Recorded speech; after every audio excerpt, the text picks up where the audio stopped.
Thank you so much, Mr. Rai, for accepting to coming over for the interview on NTV. We'll just go straight forward.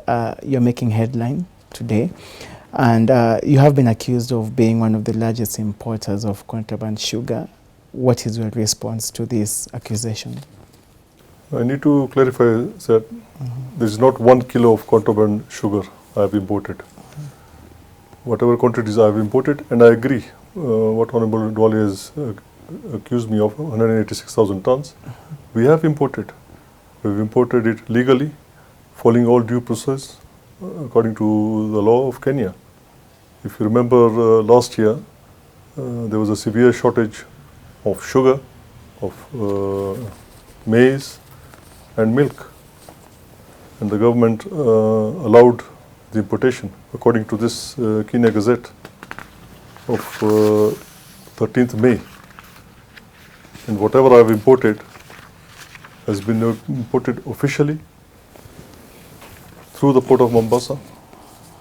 And in fact, the information he has got, I believe, is from the legal sources.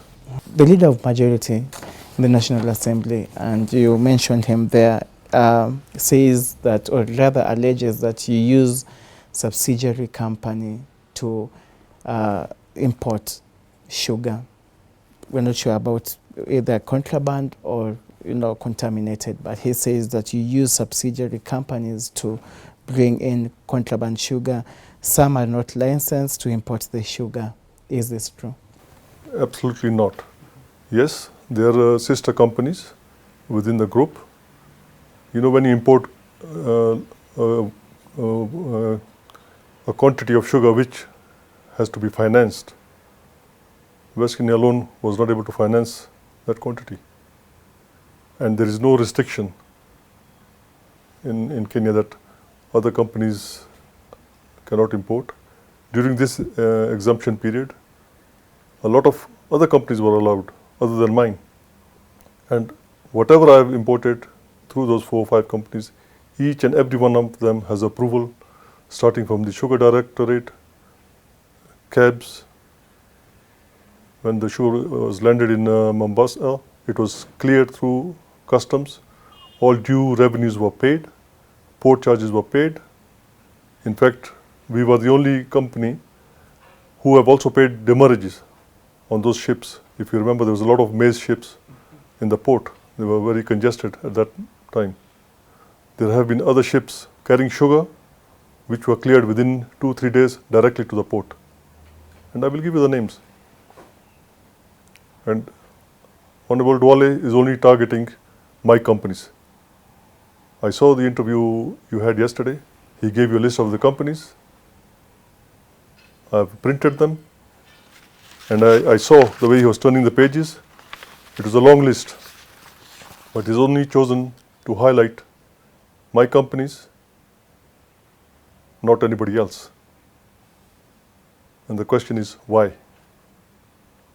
Who is he protecting?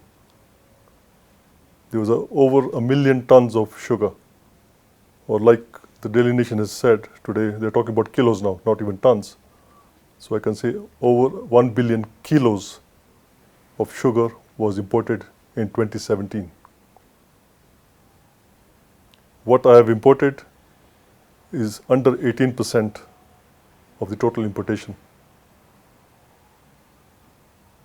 And I will explain to you why the quantity I have imported is what I produce in a normal year using local sugarcane.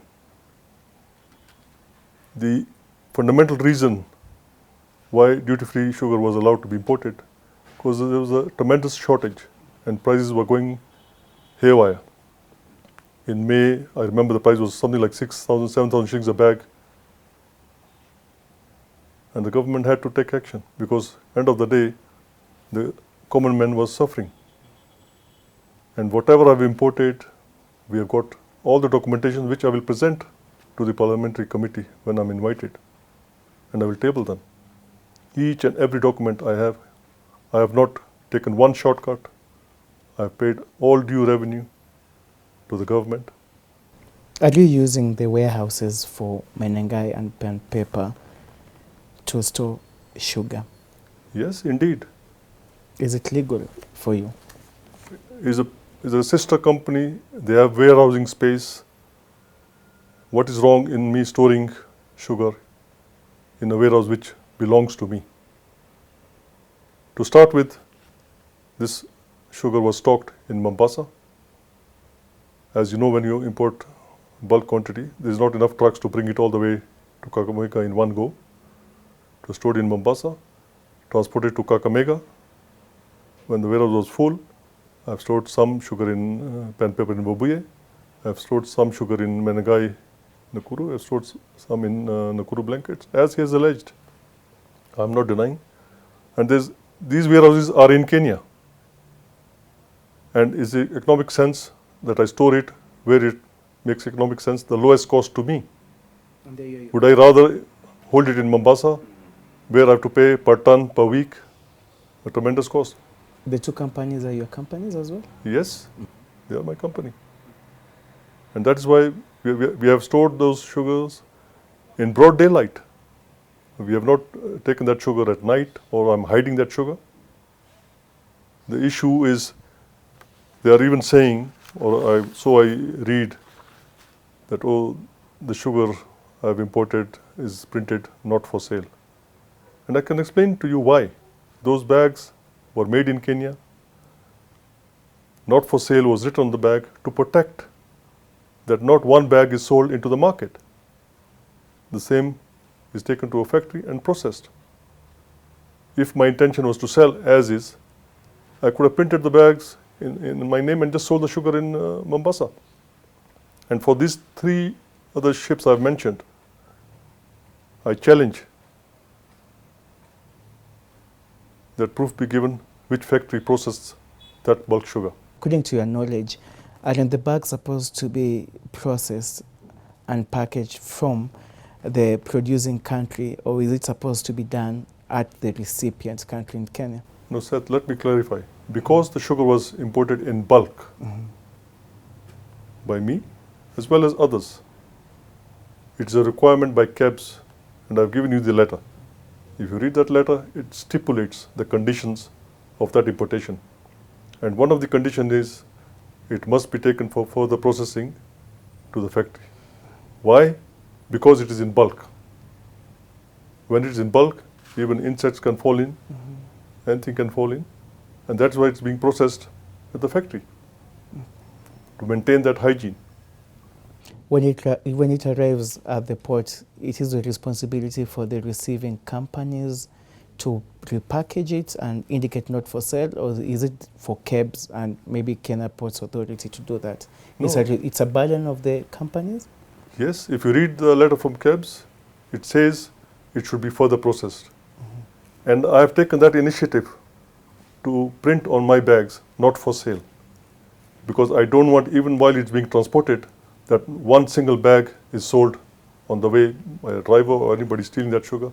If, for example, that sugar bag was brought to you and is written not for sale, would you buy it?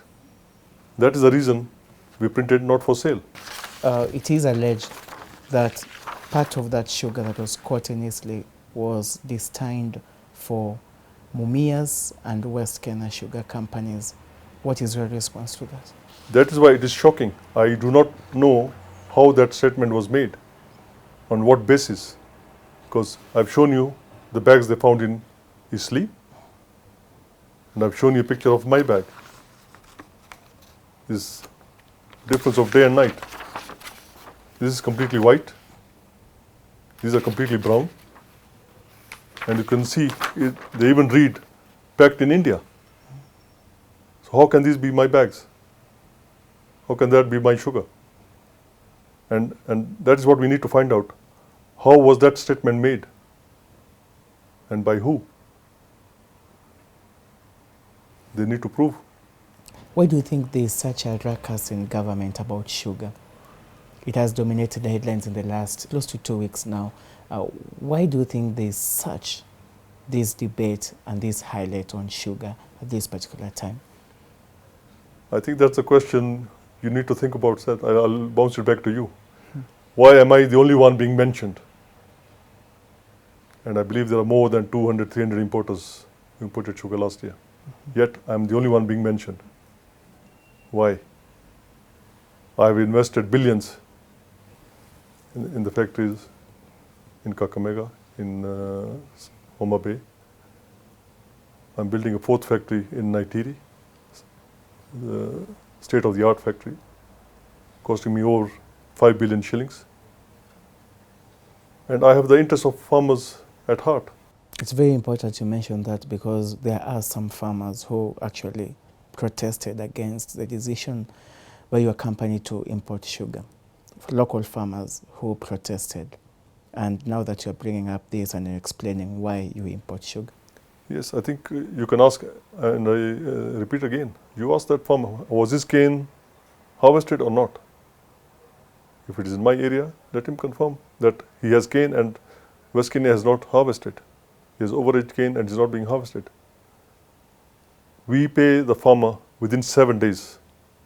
Every Friday, we pay the farmer. Whatever cane was delivered last week, tomorrow he'll be paid. And that has been the practice of West Kenya from inception since 1981. Mr. Rai, just give us your perspective about the entire saga, about sugar and about contraband sugar, to be exact. Who is behind this? Because definitely there is contraband sugar. There is someone who's doing dirty business from Mombasa, and it's having its way inside the market. You've absolved yourself, you say you're not in it, but who's behind this? I think this is now investigative journalism. The Kenya authorities, they will get to the bottom of this, I'm sure. And I have nothing to hide. They have come to me as one of the importers. We have given them each and every document we have. They have taken samples. The question is, why is only my name being splashed all over? And yet, there are hundreds of importers who have imported sugar last year. What can you say to the cane farmers in Kenya and in Western Kenya? If you are a farmer, you've grown cane, you wait 18 months for it to mature, it's harvested, sugar is produced from that sugar cane, it's sold, and the factory does not pay you. How do you expect that farmer to survive? That sugar has been sold. And that is the fundamental issue. Mills have been given billions of shillings. West Kenya has not been given a shilling.